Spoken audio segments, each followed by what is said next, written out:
Ce parasite peut vivre dans ton corps sans que tu le saches. Il s'appelle Ascaris. À l'âge adulte, il vit dans l'intestin grêle. La plupart des infections ne vont jamais jusque-là. Mais lorsqu'ils deviennent très nombreux, les vers peuvent s'enchevêtrer, former un amas et bloquer complètement le passage. Dans une occlusion complète, le contenu intestinal s'accumule. Les gaz puis les selles ne passent plus normalement. Et si le blocage coupe aussi l'arrivée du sang vers une partie de l'intestin, la paroi commence à mourir. C'est la gangrène. À ce stade, l'occlusion est devenue une urgence chirurgicale. Mais avant d'en arriver là, le corps peut envoyer des signes très précis. Le type de douleur, les vomissements, le ventre qui gonfle et surtout l'arrêt des gaz. Voici comment les reconnaître. Voici les signaux à ne pas ignorer. Le premier, c'est la douleur.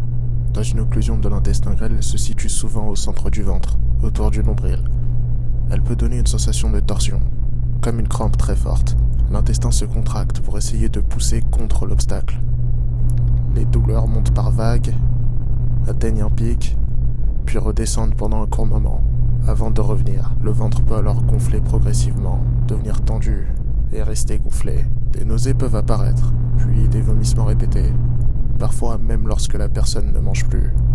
Dans une occlusion complète, les selles s'arrêtent complètement, mais surtout, plus aucun gaz ne passe. Et là, attention, l'accalmie entre deux crises ne signifie pas que le blocage a disparu. Si la douleur ne redescend plus, elle devient forte et permanente, une partie de l'intestin peut commencer à manquer de sang. Il faut agir sans attendre. Erreur numéro 1, attendre de voir le ver.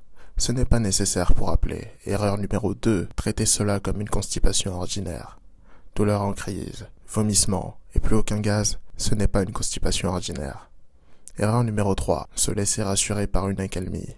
Une accalmie ne veut pas dire amélioration. L'intestin continue de lutter contre le blocage. Ce garçon de 4 ans et demi arrive à l'hôpital avec le ventre gonflé, des vomissements et des douleurs qui ne passent plus. Mais ce qui bloque son intestin n'est pas encore visible. Et surtout, l'histoire n'a pas commencé 3 jours plus tôt. Depuis 2 mois environ, des douleurs revenaient par vagues, puis disparaissaient. Assez pour faire souffrir l'enfant, mais pas assez pour révéler ce qui se développait à l'intérieur. 3 jours avant l'hôpital, son ventre commençait à se distendre. Les vomissements apparaissent. Puis, il ne va plus à la selle et ne laisse plus de gaz passer. À ce moment-là, ce n'est plus une simple douleur abdominale. Quelque chose empêche le contenu de l'intestin d'avancer. Et à l'échographie, les médecins observent enfin ce qui se cache dans son abdomen. Des ascaris, encore un mouvement. Les vers s'étaient accumulés jusqu'à former un véritable obstacle dans son intestin. Voilà pourquoi il ne faut pas attendre de voir un parasite. Douleur en crise, vomissement, ventre gonflé et plus aucun gaz peuvent déjà signaler un blocage.